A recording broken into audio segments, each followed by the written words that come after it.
Hey everybody.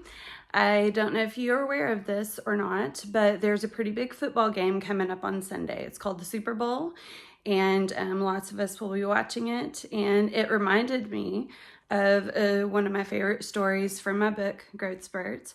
And Jasper's gonna help me read it today. See, my little puppy dog, that's Jasper.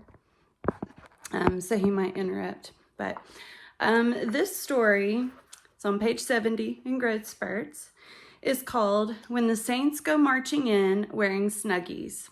This is from March 2012, so it's been a little while. And this is the very Snuggie of which I speak in the story. So please enjoy this little story. My son Caleb, who is 9 years old, he's in college now, has become an avid football fan. The boy absolutely loves the sport. He watches the game on TV. He and his friends play football at recess. He collects football trading cards. He draws pictures and writes stories about football. And he reads books about it. He just enjoys talking about the sport. He loves it. He still does. The New Orleans Saints are his favorite NFL team, so he was quite excited when the Saints made it to the playoffs this season. This was a while ago. I'm afraid they didn't make it this season. My friend Megan, a California native, was also excited about the playoff game since her beloved 49ers were playing as well. And I hear they are playing this year as well. Knowing how much my son loved the Saints, Megan decided to make a friendly little wager with Caleb on this game. The stakes: the person whose team lost the game would have to wear their Snuggie with their team's logo on it to our church service the next morning. Confident in his team's abilities, Caleb quickly and gladly shook hands on the bet. And then we watched the game. The Saints lost, and my son was devastated. Yes, his devastation was partly rooted in his team's defeat, but a greater part of it was due to the realization of what it meant for him personally. My son generally does not like to draw attention to himself. He's still that way. And the thought of walking into a room full of people wearing a Saint Snuggie did not exactly excite him. He began to ask my husband and me if he really had to wear it. Kevin and I had already discussed this privately, and we decided that this was a good opportunity in a safe environment for our son to learn a lesson about integrity and also the dangers of betting. Unfortunately, Caleb cared nothing about our thoughtful reasoning. He just didn't want to do it. My friend Megan suspected that Caleb would feel this way, and she checked in with us to see how he was feeling about the whole thing. We told her of his great sorrow. I know she felt bad for him, but she thinks like we do and knew that he needed to follow through with his side of the agreement. Megan sent me a text later that night and asked us to let her know when we arrived at the service the next morning because she wanted to meet Caleb in the parking lot. Not only was Caleb feeling terrible about having to wear a Snuggie in public, but my daughters, his sisters, were also feeling bad for him.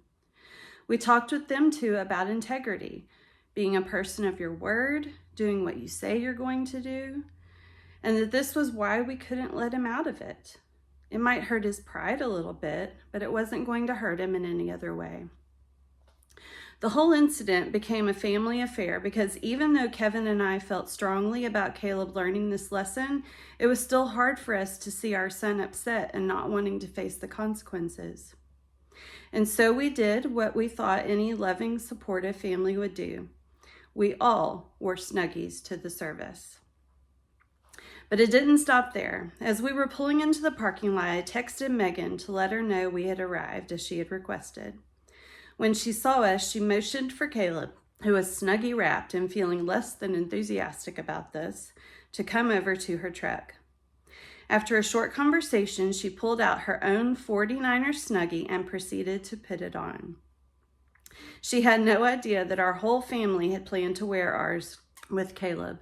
This was simply her way to show love and support as Caleb's friend and church family. None of us could let him off the hook, but we could go through the trial with him. Clad in various colored Snuggies, the 6 of us traipsed into the room where our church meets on Sundays, and we were greeted by giggles, looks of surprise, and questions. Since my husband was an elder and teacher at our church, he had the privilege of welcoming everyone to the service, yep, while wearing his Snuggie. We all laughed at the ridiculousness of it, but it turned out to be a very touching moment. We got to be reminded of what it means to be a family, both biologically and spiritually. Caleb was still embarrassed and would rather not have had to go through the whole ordeal at all, but I think it turned out well. He became a man of his word, but he didn't have to do it alone. And a couple of weeks later, when another friend jokingly asked Caleb if he'd like to place a Snuggie wager on the Super Bowl game, he quickly and adamantly refused all bets. Lesson learned. So friends, as you enter into this Super Bowl Sunday, whether you're cheering for the Chiefs or the 49ers or Taylor Swift, place your bets with caution or don't bet at all. If you do bet and if you do lose, be a person of your word, follow through. And if your kids are dabbling in these things, make them live up to their word as well. So just had to share this story. I hope you have a comfy Snuggie to watch the Super Bowl in this Sunday. Thanks.